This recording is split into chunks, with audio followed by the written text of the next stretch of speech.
कपड़े धोने वाली बहू। शादी के पहले से ही विभा को कपड़े धोने का बड़ा शौक था। कभी नल के नीचे तो कभी तालाब के पास। अरे मेरी नीली वाली लुंगी नहीं दिख रही है। विभा की अम्मा, कहाँ रखी है लुंगी? अरे वो तो विभा ने परसों ही धोकर रखी थी आपकी अलमारी में, देखो वहीं होगी। वो ना मैंने आज धो दी, मुझे लगा कि गंदी हो गई होगी। अरे कैसे गंदी हो गई थी? उसे तो मैंने पहना भी नहीं। हे भगवान, इस लड़की के कपड़े धोने की आदत से परेशान हो गया हूँ मैं। जितना तो घर में राशन नहीं आता उससे कहीं ज्यादा डिटर्जेंट पाउडर का खर्चा है। इसकी शादी करवा दो, शादी जाए अपने घर में ही करे काम, फिर चाहे घर के कपड़े धोने हो या पूरे गांव के। हाँ ठीक बोल रही हूँ, देखता हूँ मैं कोई लड़का। वो दिन भी आ जाता है जब विभा को देखने लड़के वाले आ जाते हैं। लड़की मुझे अच्छी लगी। होने वाली सास कहती है, बेटी अगर कुछ पूछना है तो पूछ लो। वैसे तो हमारी लड़की बहुत ही शर्मीली है, जो बोल दो वो मान लेती है, इसे क्या पूछना होगा। अरे कैसी बात कर रही हो माँ, मुझे इन लोगों के घर रहना है, सवाल तो कई है। हाँ हाँ बेटा, पूछ लो ना, क्या पूछना है। आप लोगों के घर कपड़े कौन धोता है? सास का मुंह बन जाता है। देखो, अगर तुम ये कहना चाहती हो कि तुम्हें कपड़े धोने नहीं आते तो सुन लो, कपड़े मैं ही धोती हूँ, लेकिन तुम्हारे आ जाने के बाद मैं रुमाल तक नहीं धोऊंगी। अरे चुप रहना भाग्यवान, बहू बेचारी घर आई नहीं, उसे डराना शुरू कर दिया। वो क्या है ना बिटिया, अभी तक तो ये कल्लू की माँ ही धोती थी, लेकिन अब तुम्हारे पापा तो दहेज में वॉशिंग मशीन देंगे ही। तभी विभा की माँ बोल पड़ती है, सवाल भी पूछा तो क्या। वैसे भाई साहब, मशीन की तो फिर भी कपड़े धोने की कैपेसिटी होती है। मतलब जो बिटिया दे रहे हैं ना विभा, इसे कपड़े धोने का बहुत शौक है। ये आप लोगों के क्या, आस पड़ोस गांव मोहल्ले सबके कपड़े धो दे और उफ तक ना करे। बाहर देखा नहीं आपने कितने कपड़े सूख रहे हैं? सब हमारी बिटिया ने ही तो धोए हैं। बस भी करो ना माँ, शर्म आ रही इतनी तारीफ सुनकर। और तो और एक दाग निकाल कर दिखाओ तो मान जाओ। हाँ अच्छा अच्छा, माफ करना बेटा, मैंने गलत समझा। हमें तो रिश्ता बहुत पसंद है। और ऐसे जुड़ जाता है रिश्ता कपड़े धोने का शौक रखने वाली विभा का। उसकी शादी हो जाती है कोयला फैक्ट्री में काम करने वाले कल्लू के साथ। शादी के बाद अचानक विभा चिल्लाती हुई सास के पास आती है। सासू माँ, अरे सासू माँ कहाँ है आप? ये तो धोखा है, धोखा दिया आप लोगों ने मुझे। इसे ससुर के चक्कर के बारे में पता चल गया। अरे तो उसमें तुझे क्यों धोखा मिला है? अरे नल में पानी नहीं आता, कपड़े कैसे कब धुलेंगे?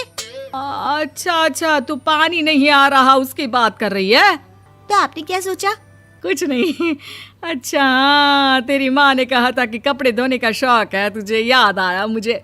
शौक शौक बोलकर कपड़े धोने वाले मेरे जुनून को कम ना आके सासू माँ, कपड़ा धोना मेरा गुरूर है। तभी पति भी वहाँ आ जाता है। अभी अभी मैंने इसे सनी देओल की फिल्म दिखाई है, उसी के डायलॉग मार रही है माँ। अच्छा सुन, साफ साफ बता रही हूँ, पानी सुबह 4 से 6 और शाम को 10 से 12 आता है, समझी? विभा टाइमिंग सुनकर हैरान हो जाती है। ये क्या भूतों का मोहल्ला है? सुबह 4 बजे उठकर कौन कपड़े धोता है? 4 बजे टंकी में पानी जाता है, फिर सारा दिन धोना ना, किसने मना किया? अरे कैसी बात कर रही हैं? 200 लीटर की टंकी में कितने कपड़े धो लूंगी मैं? सुबह ही उठ जाऊंगी मैं। अब क्या था, विभा सुबह 4 से लेकर रात के 12 बजे तक कपड़े ही धोती रहती। एक रोज सास पड़ोस से निकलकर कहीं जा रही होती है कि साथ वाली कहती है, हाँ कल्लू की माँ, जरा ये बताओ कि 2 साड़ी है, 2 ब्लाउज और एक पेटीकोट और एक नाड़े वाला लंबा कच्छा। हाँ तो? अरे तो क्या, कितना लोगी धुलाई ये बताओ। धोबन दिख रहे हैं हम क्या? हमारे पति सरकारी नौकरी से अभी अभी रिटायर हुए हैं और बेटा सुपरवाइजर है कोयला फैक्ट्री में। धोबन समझ रखा है हमें। हाय रे कल्लू की अम्मा, माफ कर दो, वो तो मोहल्ले में यही सब बता रहे थे कि तुमने बहू को कपड़ा धुलवाने के काम में लगा दिया है। सास को पड़ोसन की बात सुनकर गुस्सा आ जाता है। वो घर पहुंचती है जहां घर के बाहर ही इतने सारे कपड़े सूख रहे होते हैं जितने कि किसी धोबन के घर पर। अरे ओ कल्लू की दुल्हन, बाहर निकल। माँ जी यहीं आ जाओ, बाथरूम में चादर धो रहे हैं हम। अरे अभी हम धोते हैं, तुमको बाहर निकलो। ये आस पड़ोस वाले बोल रहे हैं कि हम बहू से कपड़े धुलवा धुलवा कर उसे कपड़ा धोने वाली बना दिए हैं। अरे छोड़ो ना माँ जी, किन लोगों की बातों में आती हो? आस पास के लोगों का तो काम ही होता है कि वो किसी तरह सास बहू को लड़ा दे। बहू सारे घर के कपड़े धोती है, ये क्या कम है? बोलिए। सास को भी लग जाता है कि वो बहू का ये सनकीपन नहीं छुड़वा सकती, इससे अच्छा है कि खुद ही चुप हो जाए। एक रोज सास और बहू मंदिर जाते हैं, जहाँ सास की साड़ी वहाँ खड़ी भीख मांगने वाली से मिलती है। माँ जी क्या बात है, आपकी साड़ी उस भिखारन से कितनी मिल रही है ना? हाँ हाँ देखो तो, दोनों की साड़ी मिल रही है। क्या बात है कल्लू की अम्मा, तुम खुद को तो अफसर की बीवी बताती हो और ऐसी सिंपल सी प्लेन साड़ी पहनकर घूमती हो। सिंपल और प्लेन नहीं है ये साड़ी। तो क्या सोने के धागे से फूल बने हैं? कुछ भी सासू माँ, कुछ भी।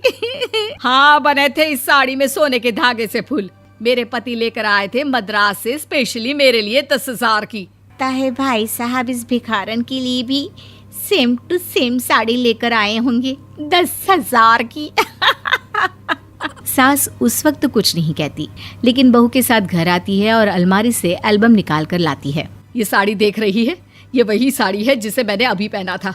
इस साड़ी में ये जो चमकदार फूल दिख रहे हैं ना, ये सोने के धागों से काढ़े गए हैं। लेकिन तू लोकल वॉशिंग मशीन ब्रश से घिस घिस कर सारे फूलों को निकाल कर साड़ी प्लेन कर दी। मुझे माफ कर दीजिए सासू माँ। और तो और, जब मैंने तुझे तेरी गलती के लिए कुछ नहीं कहा, लेकिन तूने तो सबके सामने मेरा मजाक ही बना दिया। क्यों? बहू को समझ में आ जाता है कि अब से उसका कपड़े धोना बंद।